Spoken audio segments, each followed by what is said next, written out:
Hi, I'm Kenneth C. Davis, and I am the author of Don't Know Much About History and other books in the Don't Know Much About series, as well as other books about history. I try and make the stuff you thought was very boring back in high school a little bit more fun and interesting because it is very important.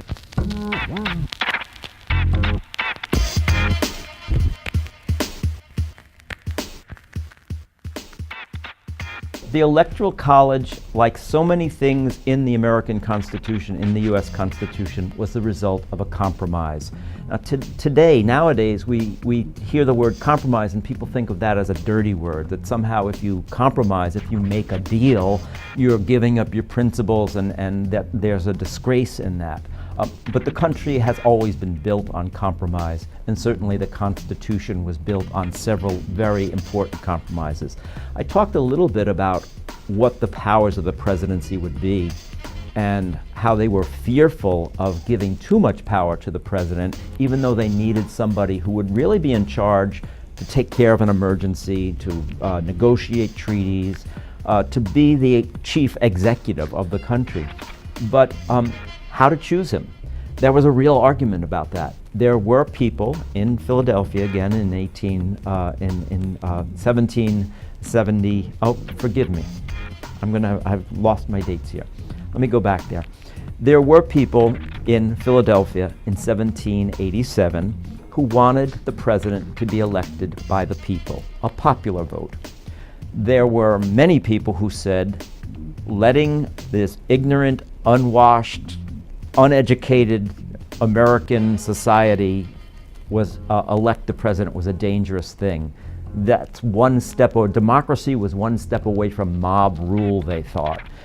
They liked the idea of democracy, but they didn't think that most people were really capable of making such an important, long-lasting decision. That's really the way this comes about. Some people wanted the Congress to decide who the president should be. That's more akin to what the parliamentary system is, that the party that leads the Congress has the prime minister, and he's essentially the head of the government. People didn't like that because they thought that was too factional also. That was too much influence of the Congress over the president. So they came up with, again, a compromise that each state would get what they called electors. And those electors would be chosen by the people, and each state would get a number of electors that was equal to its representation in Congress. So every state had House of Representatives, representatives in the House, and 2 senators. So no state would have less than 3 electors. Again, the Constitution never mentions the word electoral college. That comes much later. In the beginning, they were the men, and they were, of course, all men because women couldn't vote and couldn't hold these positions. These men would be sort of wiser and smarter, presumably, than the average person, and they would ultimately choose who the president was. So that's the way the system evolved.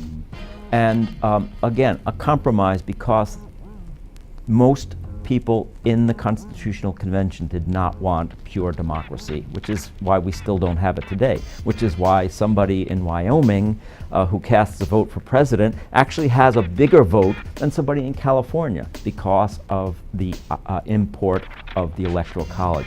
There's one other really important aspect that happened in 1787 that we have to talk about when we talk about the Electoral College, and that was the fact that they had another compromise in there. Since the electors were going to be based on population, who do you count? Well, you would say, well, count everybody.